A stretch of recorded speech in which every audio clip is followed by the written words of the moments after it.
குழந்தை அமைப்பு ஏற்படுவதற்கு, அடுத்ததாக வாஸ்து தோஷம் நீங்குவதற்கு, அடுத்ததாக கல்யாணம் கைகூடுவதற்கு, அடுத்ததாக சனி தோஷம் நீங்குவதற்கு 4 கேள்விகள். இந்த 4 கேள்விகளும் தொடர்ச்சியாக வருது. ஏன்னா சனி பயிற்சி வந்ததுனால நிறைய பேர் சனிக்கு ஏதாவது சொல்லுங்கள், எங்களுக்கு இருக்கக்கூடிய பாதிப்பு ஒரே மன அழுத்தம். 3 ராசிக்காரர்கள், குறிப்பாக மகரம், கும்பம், மீனம், கடகம், விருச்சகம், அடுத்தது சிம்மம், 6 ராசிக்காரர்கள் போட்டு ஏதாவது ஒரு பயத்தில் இருக்கிறாங்க. இதுக்கு என்னடா ஒரு தீர்வு என்று நிறைய கேள்விகள். ஒட்டுமொத்தத்துக்கும் ஒரே தீர்வு ஒரு இடத்துல இருந்தது. அதுதான் பெரிய விசேஷம். அதை பற்றி தான், அந்த கோயிலை பற்றி தான் நம்ம பொழுது பார்க்க போயிட்டோம். அதாவது அருள்மிகு அக்னிபுரீஸ்வரர் திருக்கோயில், திருப்புகலூர். திருப்புகலூர் என்று ஃபேமஸானது நாகை மாவட்டத்தில். இந்த ஒரு கோயில் போதும்.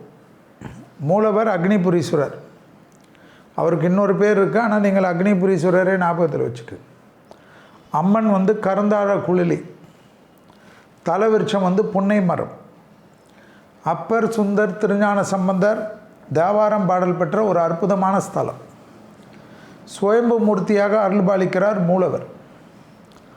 அப்பர் முக்தி அடைந்த தலம், 81 வயதில். அருள்மிகு முருகநாயனார் அவதரித்த தலம். எவ்வளோ பேர் புகழ் பாருங்கள் இந்த தலத்துக்கு. அக்னி பகவானுக்கு இத்தலத்தில் உருவம் உண்டு. அக்னிக்கு உருவம் இருக்கக்கூடிய ஒரு கோயில். 7 சுடர்கள், 5 கரங்கள், 3 கால்கள் உடைய அக்னி பகவான் விக்கிரகம் பெரிய அளவுக்கு காண்பது இங்கு அபூர்வமானது. ஞாபகத்தில் வைத்து கொள்ளுங்கள். அக்னி பகவானுக்கு இத்தலத்தில் உருவம் உண்டு. 7 சுடர்கள், 5 கரங்கள், 3 கால்கள் உடைய அக்னி பகவான் விக்கிரகம் காண்பது மிக மிக அரிது. அப்பேற்பட்ட ஒரு அபூர்வமான விக்கிரகம் இருக்கக்கூடிய ஒரு கோயில். சோழர்களால் கட்டப்பட்ட ஆலயம். சோழர்களால் கட்டப்பட்ட ஆலயம் இது என்பது எவ்வளோ பெரிய விசேஷம். 274 சிவாலயங்களில் இது 138வது என்பதை ஞாபகத்தில் வைத்து கொள்ளுங்கள். தேவாரத்தலம் 274 தான் மொத்தம்.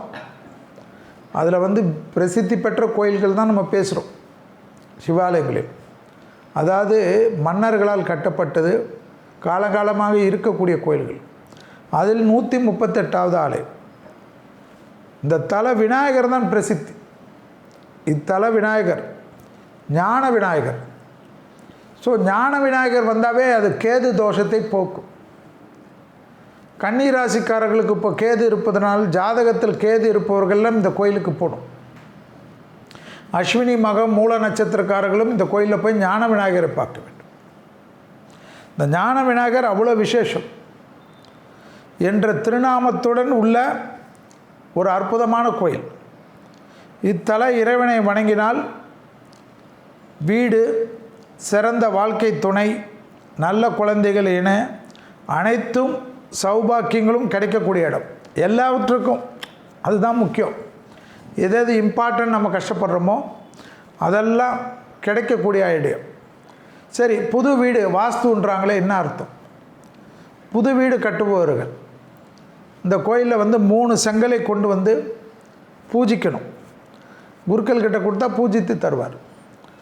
அதில் வீட்டில் ஈசானை மூலையில், அக்னி மூலையில், பூஜை அறை எங்கே வருதோ அந்த இடத்தில் வைத்து அந்த செங்கலை கட்டினால், அதாவது வீடு கட்டுறவங்க நேராக நல்ல ஒரு 3 செங்கல்னால் 5 செங்கல் எடுத்துருவாங்க. வர வழியில் உடஞ்சிச்சின்னா 5 செங்கல் எடுத்துன்னு வந்துடுங்க.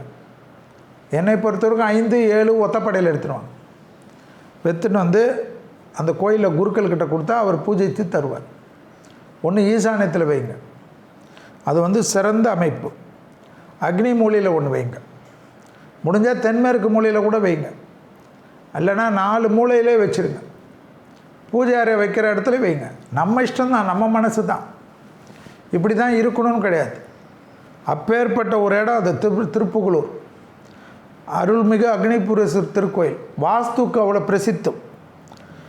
இவ்வாறு செய்வதன் மூலமாக அந்த மண்ணில் வாஸ்து, வீடு வந்து குறுக்கலாக இருக்குது, எல்லாம் அடிப்படும். சும்மா போயிட்டு வாஸ்துக்காரை பார்த்து இப்படி கட்டி அப்படி கட்டி இடத்த விட்டு அதை விட்டு ஒரு சென்ட்டு எவ்வளோ விலை போகுது, எந்தெந்த ஊரில் போனாவே ஒரு சென்ட்டு எவ்வளோ போகுது ஸ்கொயர் ஃபீட்டு.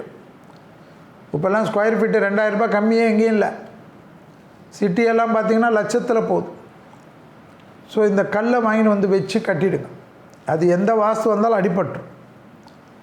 மச்ச வாஸ்து எந்திரம் எப்படி வீட்டுக்குள்ளே வைக்கிறது சிறப்போ அதுபோல் அக்னிபுரீஸ்வரர் கோயில் திருக்கோயிலில் இந்த செங்கல்களை வைத்து பூஜிப்பித்து அதை எடுத்துகிட்டு வந்து கட்டுறது விசேஷம். எனவே தான் இத்தல இறைவனை என்னன்னு கூப்பிட்றாங்க, வாஸ்துநாதர் என்று கூப்பிடுகிறார்கள். வாஸ்துநாதர் என்று பேர் இருக்கக்கூடிய ஒரே கோயில் திருப்புகலூரில் இருக்கக்கூடிய அக்னிபுரீஸ்வரர் திருக்கோயில் என்பதை ஞாபகத்தில் வச்சுக்கோங்க. சரி, நாங்கள் வீடு கட்டிட்டோம், இப்போ என்ன பண்ணுறது? கரெக்டான கேள்வி தானே. நேராக ஒரு 5 செங்கல் 7 செங்கல் எடுத்துன்னு போயிடுங்க, வாங்கின்னு வந்துடுங்க. ஈசானிய மூலையில் இல்லாமல் ஒரு மூலையில் ஒரு செங்கல் கொஞ்சம் கொஞ்சமாக வச்சுருங்க. வச்சுட்டு அதை பயபக்தியோட மாதத்துக்கு ஒரு நாள் வாஸ்து நாள்னு வரும், அன்றைக்கி மட்டும் ஒரு ஊதுவத்தி காட்டினீங்கன்னா விசேஷம். இவ்வளோ தான். மனசு தான் எல்லாம். பூமிக்குள்ளே வச்சா தான் வரும்னு கிடையாது. இப்படி தான் கும்பிடணும், சாமிக்கு இப்படி தான் மணி அடிக்கணும், இதெல்லாம் வேண்டாம்.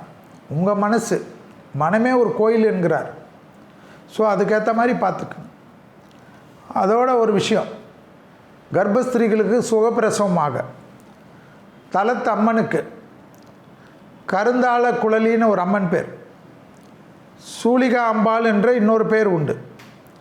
இவள் தன் பக்தியின் மகளுக்கு பிரசவம் பார்த்ததாக வரலாறே உண்டு. இந்த கோயில் குழந்தை பாக்கியம் அல்லது சுகப்பிரசவம், திருமணத்தடை எல்லாம் இருக்கக்கூடிய பெண்களாக இருந்தாலும் ஆண்களாக இருந்தாலும் சரி, திருமணத்தடைனா 2 பேருக்கு தானே. இவ்வாளை அம்மனை மனதார வழிபடுவது சிறப்பு. 9 எலுமிச்சை பழத்தை கொடுத்துட்டு 7 பழம் அங்கேயே கொடுத்துடணும், 2 பழம் மட்டும் எடுத்துகிட்டு வந்து ஜூஸ் சாப்பிடு. அவ்வளோ விசேஷம். இவ்வாலயத்தில் நல சக்கரவர்த்திக்கும் சனீஸ்வர பகவானுக்கும் ஒரே சந்நிதி. எப்பேற்பட்ட விசேஷம் பாருங்கள். முற்பிறவி பாவங்கள் போக்கக்கூடிய ஒரு அற்புதமான ஸ்தலம் இந்த அக்னிபுரீஸ்வரர் ஆலயம். இது ஆதீனம் கண்ட்ரோலில் தான் இருக்குது. அது வேளக்குறிச்சி ஆதீனம் என்ற ஐயாவுடைய கண்ட்ரோல். அங்கே இப்போ திருப்பணிகள் நடந்து கொண்டு இருக்குது. ஸோ வேந்தர் டிவிக்காரர்கள் இந்த வேளக்குறிச்சி ஆதீனத்திற்கு திருப்பணிகளுக்கு சிமெண்ட்டு கொடுப்பது, மண் கொடுப்பது, கம்பி கொடுப்பது, வஸ்திரங்கள் கொடுப்பது, ஓமதிரவியங்கள் கொடுப்பது, ஏதாவது பொருளாக கொடுங்க. இல்லைனா அந்த கோயிலே போய்ட்டு அங்கே பக்கத்தில் சொல்லி சிமெண்ட் அனுப்புகிறேன். இது போல் நல்ல விஷயங்கள். பெரிய சமூகத்தில் இருக்கக்கூடிய பெரிய மனிதர்களெல்லாம் இந்த கோயிலுக்கு திருப்பணிக்கு கொடுத்தா தலைமுறைக்கும் நமக்கு நல்லது வரும் என்பது தான் அதனுடைய ஐதீகம். ஸோ பணங்காசு என்பதை விட திருப்பணி சமயத்தில் ஓமத்திற்கு நெய் வாங்கி கொடுத்தா கூட அவ்வளோ விசேஷம். அது ஞாபகத்தில் வச்சுக்க. ஸோ சந்தோஷமாக செய்யுங்கள். வேளக்குறிச்சி ஆதீனத்தின் நிர்வாகத்தில் இருக்கக்கூடிய இந்த ஆலயம் 18 சித்தர்கள் வழிபட்டதாக ஸ்தல வரலாறு கூறுகிறது. 18 சித்தர்கள், ஒரு சித்தர் வந்தாலே எவ்வளோ பிரசித்தி. 18 சித்தர்கள் வந்திருக்கக்கூடிய ஒரு அற்புதமான கோயில்.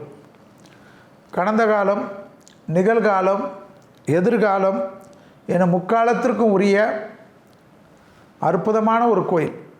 எந்த காலத்தில் எந்த தோஷம் இருந்தாலும் முக்காலத்துக்கு உரிய தோஷத்தை நிவர்த்தி பெறக்கூடிய அற்புதமான ஆலயம். 7 தலைமுறையெல்லாம் விட்டுருங்க. போன ஜென்மம், இந்த ஜென்மம், அடுத்த ஜென்மம், இதுக்கு பண்ணால் போகாதா? அவ்வளோதானே. இதற்கு உண்டான ஒரு அற்புதமான கோயில்.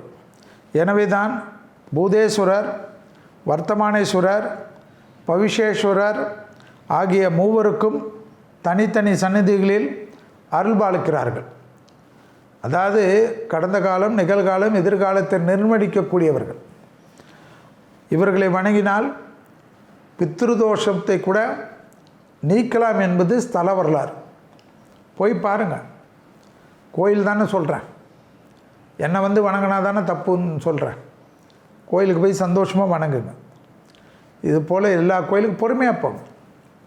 இன்னொரு கோயிலுக்கு கமிட்மெண்ட்டு, இன்னொரு சொந்தக்காரன் வீட்டுக்கு கமிட்மெண்ட்டு, பக்கத்துலேயே ஏதாவது ஹோட்டலில் நல்லாயிருக்கும் மூடிடுவானான்னு நினைக்காம பிஸ்கட் பேக்கெட்டு இதெல்லாம் வச்சுக்கோங்க, ஃபஸ்ட்டே சாப்பிட்ருங்க. குழந்தைங்கள்லாம் இருந்தால் அதுங்களுக்கு என்ன பிடிக்குமோ அது மாதிரி எடுத்துன்னு போங்க. சாமியை சந்தோஷமாக பார்த்துட்ருவாங்க. அதோட சதய நட்சத்திரம், ஆயிலை நட்சத்திரம் இவங்கெல்லாம் கூட நான் ஏற்கனவே சொல்லிட்டேன், நிறைய நட்சத்திரம். தனுசு ராசியில் பிறந்தவர்கள் வாழ்வில் ஒரு முறையாவது, என்னை பொறுத்த வரைக்கும் அஸ்வினி முதல் ரேவதி வரை உள்ளவர்கள் வாழ்வில் ஒரு முறையாவது இந்த அக்னிபுரீஸ்வரர் திருக்கோயில் திருப்புகலருக்கு வருவது விசேஷத்தையும் சந்தோஷத்தையும் தரும். வீடு கட்டாமல் இருந்தவர்கள் இங்கே இருக்கக்கூடிய செங்கல்களை எடுத்துகிட்டு போய் வைத்து வீடு கட்டுங்கள். வீடு கட்டியவர்களெல்லாம் 4 திசையிலும் வீட்டுக்குள்ளாகவே செங்கலை வைத்து பூஜியுங்கள். வீட்டுக்குள்ளே இருக்கக்கூடிய வாஸ்து, வெளியில் இருக்கக்கூடிய வாஸ்து தோஷங்கள் நிவர்த்தி ஏற்படுத்தக்கூடிய ஒரு அற்புதமான தெய்வீக சக்தி உடைய வாஸ்து கோயில் என்பதை ஞாபகத்தில் வைத்து கொள்ளுங்கள். சுகப்பிரசவத்திற்கு உண்டான அற்புதமான கோயில். திருமணத்தடை ஆண்களுக்காக இருந்தாலும் பெண்களுக்காக இருந்தாலும் நீங்கக்கூடிய கோயில். அதோடன் சனி பரிகார ஸ்தலமாக காணப்படுகிறது. சனீஸ்வரருக்கு, நல பகவானுக்கும் சனீஸ்வரருக்கும் இருக்கக்கூடிய சந்நிதி என்பது எவ்வளோ பெரிய விசேஷம் என்பதை ஞாபகத்தில் வைத்துக் கொள்ளுங்கள். நலமகா சக்கரவர்த்திக்கும் சனீஸ்வரர் பகவானுக்கும் ஒரே இடத்தில் சன்னிதானம் இருப்பது எவ்வளோ பெரிய விசேஷம் என்பதையும் ஞாபகத்தில் வைத்துக் கொள்ளுங்கள். ஆக முடிந்த அளவுக்கு எவ்வளோ சீக்கிரம் செல்ல முடியுமோ அந்த திருப்புகலூரில் உள்ள அக்னிபுரீஸ்வரர் திருக்கோயிலுக்கு, திருப்பணிகளுக்கு உங்களால் முடிந்த பொருள் உதவிகளை செய்வது பாக்கியத்தை பெறுவதற்கு கடவுள் கொடுக்கக்கூடிய ஒரு நேரமாக பார்த்து கொள்வது, எவ்வளோ விரைவில் அக்னிபுரீஸ்வரருடைய தரிசனம் செய்வது உத்தமம் என்பதை ஞாபகத்தில் வைத்துக்கொள்ளும்.